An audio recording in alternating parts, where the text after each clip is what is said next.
most typical topic, that is adjustment of bad debt in final account. Students हमेशा ही confuse रहते हैं bad debt को कैसे adjust करना है, और बैड डेट तो ठीक है, उसमें फर्दर बैड डेट आ गया, फर्दर बैड डेट के बाद में फिर प्रोविजन भी बनाना है डेटर्स का, और उसके बाद फिर डिस्काउंट ऑन डेटर्स भी देना है। तो डेटर्स के ही नाम पे इतनी सारी एंट्रीज आ जाती हैं। और एक और चीज, आपके एग्जाम में जो एडजस्टमेंट का क्वेश्चन आता है उसमें 90% केसेस में बैड डेट की एंट्री आती ही आती है। तो ये टॉपिक आपके लिए बहुत इंपॉर्टेंट है, थोड़ा सा ध्यान से समझोगे बहुत जल्दी से समझ आएगा। टफ नहीं है, डिफिकल्ट नहीं है, बहुत इजी है, बस थोड़ा सा लॉजिक समझना है कि इसको कैसे सॉल्व करते हैं, कहां पे किस तरह से वैल्यू कैलकुलेट करते हैं और उसे कहां पे पुट करते हैं, बस इतनी सी एंट्री है। ठीक है, तो हम वन बाय वन स्टार्ट करते हैं। Before going to calculation we must know the meaning of item, that is bad debt. अब बैड डेट, सबसे पहले हम बैड डेट लेते हैं, और बैड डेट होता क्या है, हमारे डेटर्स, डेटर्स कौन थे, जिनको हमने क्रेडिट में सेल कर दी थी सामान और पैसे हमारे पास आए नहीं है, तो वो हमारे डेटर्स हैं। अब उन डेटर्स से कुछ पैसा जो आना था वो नहीं आया। सपोज हमारे पास कुछ भी अमाउंट था, 50,000 के सपोज हमारे डेटर्स थे, हमने क्रेडिट सेल की हुई थी 50,000 की। अब वो हमारे डेटर्स हमने काउंट किए थे, पता चला कि उसमें से 10,000 जो है बैड डेट हो गए, हमारा पैसा ही नहीं आया। तो जब हमारे डेटर्स बैड हो जाते हैं, या जब हमारे डेटर्स से जो पैसा आना था वो नहीं आता है, उस केस में उस डिफॉल्ट अमाउंट को हम बैड डेट बोलते हैं, और इसकी रिकॉर्डिंग हमें अपनी फाइनल अकाउंट में, पीएनएल में और अपनी बैलेंस शीट के अंदर दिखानी होती है। तो हमारे पास, हम एक एग्जांपल लेके चलते हैं। सपोज हमारे पास कोई भी 50,000 की हमारी क्रेडिट सेल थी, और क्रेडिट सेल को हम क्या बोलते हैं, डेटर्स, तो हम इसको सीधे डेटर्स लिख देते हैं। ठीक है, अब इन डेटर्स में से बैड डेट हो गए 10,000 रुपीज के, तो हमारे पास अगर ये बैड डेट्स 10,000 रुपीज के हो जाते हैं, तो हमारे पास इसकी एंट्री होगी। सबसे पहले इस बैड डेट की एंट्री करनी पड़ेगी, और बैड डेट की एंट्री अगर एडजस्टमेंट में है, एडिशनल इंफॉर्मेशन में है, तो 2 जगह होगी, और अगर सिर्फ ट्रायल बैलेंस के अंदर दी गई है तो सिर्फ एक जगह ही एंट्री होगी, पीएनएल में, बस पीएनएल के डेबिट साइड में, दैट्स ऑल। उसको डेटर्स में से बैलेंस शीट में माइनस करने की जरूरत नहीं है, अगर आपके ट्रायल बैलेंस के अंदर वो बैड डेट की वैल्यू दी गई है, फाइन। और अगर यही वैल्यू आपके एडिशनल इंफॉर्मेशन के अंदर दी गई है, तो एडिशनल इंफॉर्मेशन के लिए तो फिर आपको 2 जगह उसकी एंट्री करनी पड़ेगी। कहां कहां करोगे उसकी एंट्री, एक तो पीएनएल के 2 में, दूसरा बैलेंस शीट में डेटर्स में से माइनस करोगे। ठीक है, अब नेक्स्ट हमें बनाना है, उसी क्वेश्चन के अंदर हमें यह भी बोला गया है कि उनका प्रोविजन भी बनाना है। Provision at the rate of 5% और discount on debtors at the rate of 2% हमें मेंटेन करना है। तो हम कैलकुलेशन कैसे करते हैं इसकी, हमारे डेटर्स 50,000 थे, बैड डेट हो गए 10,000, तो हमारे पास बचा कितना, 40,000 रुपीज बचे। 40,000 के डेटर्स बचे ना, क्योंकि 10,000 ने तो क्लियर मना कर दिया कि वो पैसे नहीं देंगे। तो अब हमें पॉसिबिलिटीज कहां से नजर आ रही हैं, इन 40,000 से हमें पॉसिबिलिटीज नजर आ रही है कि ये पैसा हमारे पास आएगा। ठीक है, अब इन लोगों के लिए हमें प्रोविजन बनाना है, प्रोविजन फॉर बैड डेट।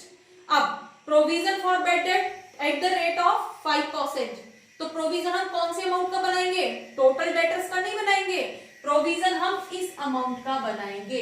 तो हमारी पास नेक्स्ट एंट्री क्या हो जाएगी, प्रोविजन फॉर डाउटफुल डेट, और प्रोविजन हमारा 5% होगा, 40,000 का 5%, हम यहाँ पे लिख देते हैं 40,000 5% के रेट से, तो यहाँ पे कितना आ जाएगा, 2,000 रुपीज का हमने प्रोविजन बना दिया, फाइन। अब प्रोविजन बनने के बाद में कितना बचा, 38,000, डन। अब हमें नेक्स्ट डिस्काउंट भी देना है डेटर्स को। अब इन डेटर्स को जो बचे हुए हैं वो उनमें से भी कोई हमें डिफॉल्ट ना कर दे, कोई पेमेंट हमारी रोक ना ले, तो उस केस में हम उनको कुछ डिस्काउंट दे देते हैं। तो वो डिस्काउंट किनको दिया जाएगा? जो बचे हुए डेटर्स हैं हमारे। तो अब लास्ट में इस वैल्यू का 2% हम डिस्काउंट ऑन डेटर्स कैलकुलेट करते हैं और इसका 2% हमारे पास कितना आएगा? 760 रुपीज। तो फाइनली हमारे पास कितना बचा? 37,240 रुपीज हमारे पास फाइनली डेटर्स बचे हैं।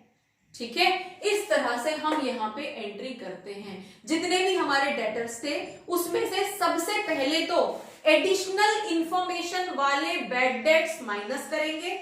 ठीक है, जो बचेगा उसका हम जो भी सर्टेन परसेंट रेट दे रखा है उस परसेंट से प्रोविजन फॉर डाउटफुल डेट बनाएंगे। देन उसको फिर से माइनस करेंगे, जो बचेगा 38,000 बचा है। अब इसका सर्टेन परसेंट रेट से हम डिस्काउंट ऑन डेटर्स देंगे।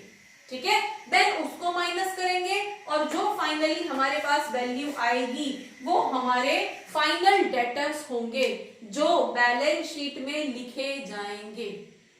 फाइन, तो अब इसकी एंट्री हम कैसे करेंगे वो हम यहाँ पे कर लेते हैं। हमारे पास था बैड डेट।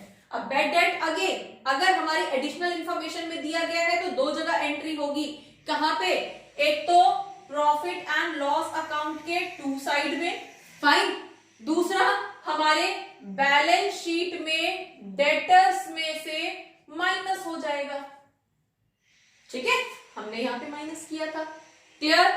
Next provision. अब हम आते हैं प्रोविजन फॉर बैड डेट। अब प्रोविजन की एंट्री कहां पे होगी? अगेन हमारे प्रॉफिट एंड लॉस अकाउंट के 2 साइड में और हमारे डेटर्स में से अगेन माइनस हो जाएगी।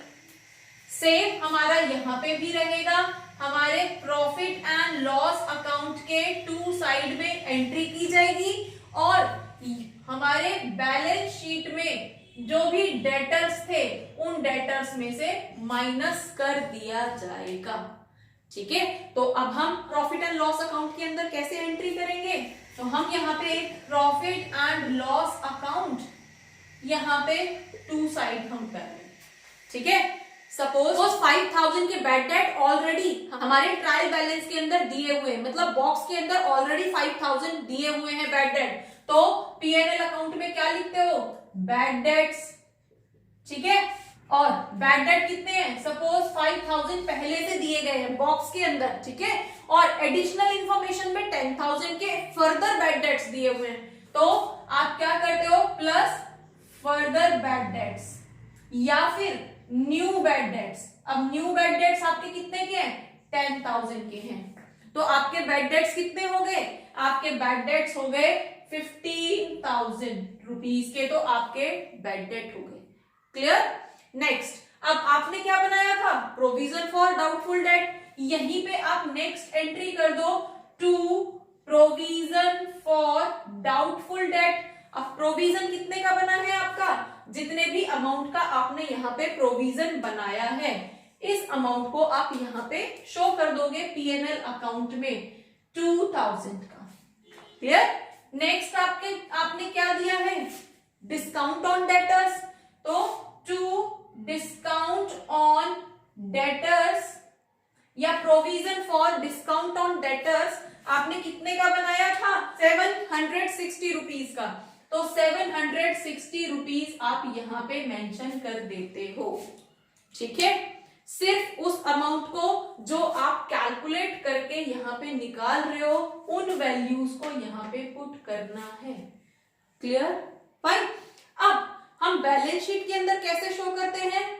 बैलेंस शीट के अंदर हमारे पास सेम ये प्रोसीजर जो हमने यहाँ पे लिखा है वो हम वहां पे लिखते हैं। ठीक है, 50,000 में से क्या माइनस करोगे? 10,000, देन 2,000 एंड देन 760 और फाइनली हमारे डेटर्स कितने बचेंगे? 37,240 हमारे डेटर्स बचेंगे और वो डेटर्स हमारी बैलेंस शीट में डेटर्स के फॉर्म में लिखे जाएंगे। अब हमारे डेटर्स 50,000 नहीं बचे हैं, धीरे धीरे कुछ कुछ सर्टेन परसेंट का डिस्काउंट या प्रोविजन मेंटेन होके हमारे पास डेटर सिर्फ 37,240 के बचे हैं। क्लियर? तो ये इस तरह से हम डेटर्स की एंट्री करते हैं और बहुत इंपॉर्टेंट टॉपिक है आपके एग्जाम में, इसको हम न्यूमेरिकली भी कैलकुलेट करेंगे। अभी सिर्फ आपको एक न्यूमेरिकल वैल्यूज लेके इलस्ट्रेट किया गया है for numerical calculation. Keep watching, keep learning. Thank you.